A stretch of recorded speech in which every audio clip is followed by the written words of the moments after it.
मेरे एक regular viewer का क्वेश्चन है कि सर मुझे क्लेफ्ट सेंटेंसेस के बारे में जानना है। तो बिल्कुल जानिए, बड़ी अच्छी बात है। यह वीडियो कम्प्लीटली बेस्ड होने जा रहा है क्लेफ्ट सेंटेंसेस में। क्लेफ्ट सेंटेंसेस क्या होते हैं, इनका इम्पोर्टेंस क्या है रिटन इंग्लिश और साथ ही साथ स्पोकन इंग्लिश में, इस चीज़ को जानेंगे। वीडियो 2 पार्ट्स में डिवाइडेड होगा, क्योंकि एक पार्ट बनेगा तो काफ़ी लंबा हो जाएगा। तो वीडियो को हम आइए शुरू करते हैं बिना देरी के। अगर आपने वीडियो को अब तक लाइक नहीं किया है तो उसको लाइक कर ले, क्योंकि बड़ी मज़ेदार वीडियो होने जा रही है। चैनल सब्सक्राइब नहीं किया है तो उसको सब्सक्राइब कर ले, यह हम्बल रिक्वेस्ट है आप सबसे। और अपने फ्रेंड्स को शेयर कर दे तो ये और अच्छी बात होगी। So let us start the video. तो सबसे पहले जानते हैं कि क्लेफ्ट सेंटेंसेस होते क्या हैं। क्लेफ्ट का मतलब होता है फटा हुआ, टूटा हुआ, मीन्स डिवाइडेड इनटू 2 पार्ट्स, यानी 2 भागों में बटा हुआ।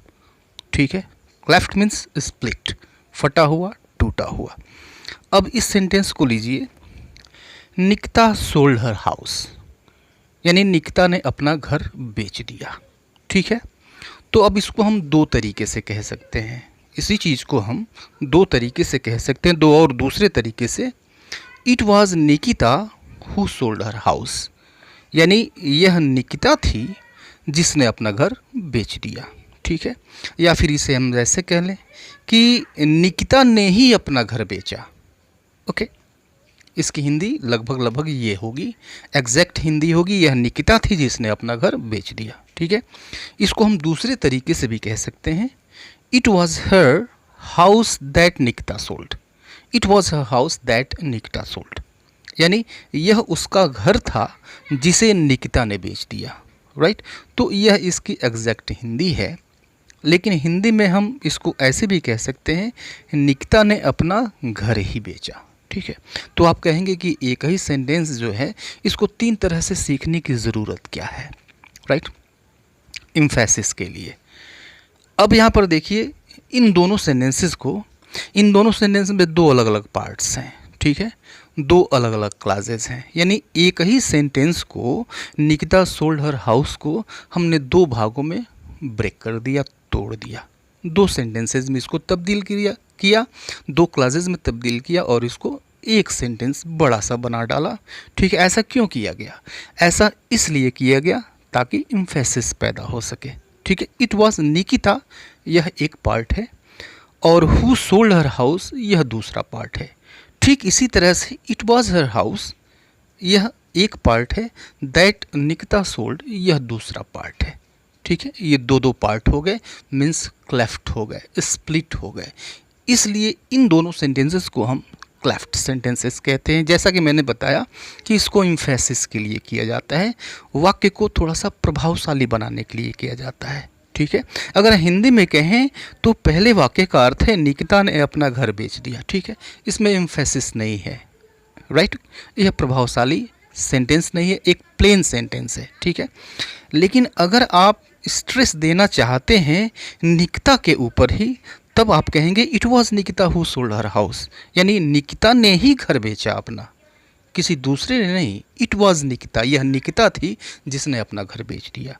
या फिर दूसरे तरीके से इसी चीज़ को हम कहते हैं, it was her house that Nikita sold, यानी यह उसका घर था जिसे निकिता ने बेच दिया, यानी निकिता ने अपना घर ही बेच दिया, यानी घर ही बेचा, कुछ और नहीं बेचा। राइट, तो ये दोनों एम्फेटिक सेंटेंसेस हो गए। राइट, तो जब हम बोलते हैं तो हमारे पास ऑप्शंस होते हैं। हम सेंटेंस के किसी वर्ड पे या फिर सेंटेंस के किसी पार्ट पे स्ट्रेस डाल करके उसको हम एम्फेटिक बना सकते हैं। लेकिन रिटन इंग्लिश में एम्फेटिक बनाने के लिए अधिकतर क्लेफ्ट सेंटेंसेस का यूज़ किया जाता है। ठीक है, क्योंकि वहाँ पर स्ट्रेस देने का कोई ऑप्शन नहीं होता है। राइट, कुछ और सेंटेंसेस लीजिए, सम चिल्ड्रेन ब्रोक माई ग्लास। ठीक है, यानी कुछ बच्चों ने मेरा शीशा तोड़ दिया। ठीक है, खिड़की का शीशा तोड़ दिया, कुछ बच्चों ने मेरा खिड़की का शीशा तोड़ दिया। ठीक है, यह एक प्लेन सेंटेंस है। अब इसको हम एम्फेटिक 2 तरीके से बना सकते हैं।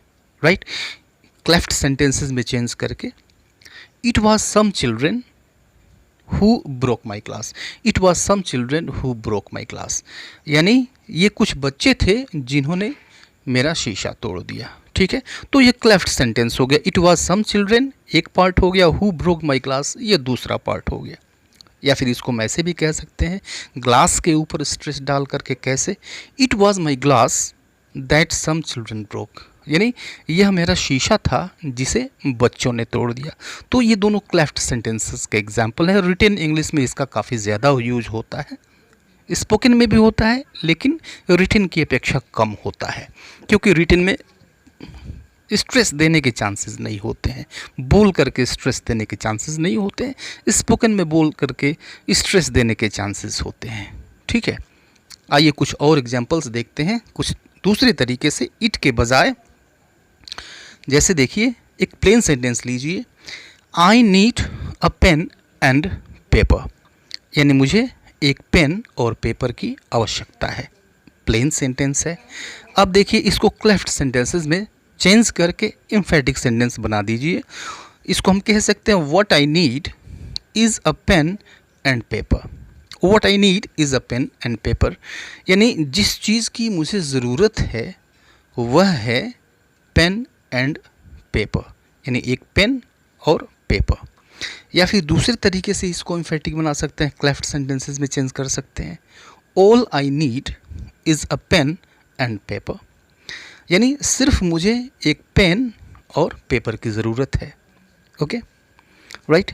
इस सेंटेंस को देखिए, I have a secret to tell you, ये कैसा सेंटेंस है? यह प्लेन सेंटेंस है, राइट। इसमें एम्फेसिस नहीं है, एम्फेटिक सेंटेंस नहीं है। अब जब इसको हम क्लेफ्ट सेंटेंसेस में चेंज करेंगे तो यह एम्फेटिक सेंटेंस बन जाएगा, प्रभावशाली वाक्य बन जाएगा। जो हमारा कथन है, स्टेटमेंट है, वह प्रभावशाली हो जाएगा, एम्फेटिक हो जाएगा। जैसे देखिए, इसको हम क्लेफ्ट सेंटेंसेस में चेंज करेंगे, what I have is a secret to tell you. What I have is a secret to tell you, यानी व्हाट आई हैव यानी जो मेरे पास है वह है एक रहस्य तुम्हें बताने के लिए। ठीक है, it is a secret that I have to tell you, ये दूसरा तरीका है क्लेफ्ट सेंटेंसेस में चेंज करने का। It is a secret that I have to tell you, यानी यह एक रहस्य है जो मेरे पास तुम्हें बताने के लिए है। ठीक है, तो यह थोड़ी सी जानकारी थी किसके बारे में? क्लेफ्ट सेंटेंसेस के बारे में। इसका दूसरा पार्ट बहुत जल्द आ रहा है। सो keep watching, keep acquiring knowledge. Let us meet you in the next video. Till then, goodbye and take care.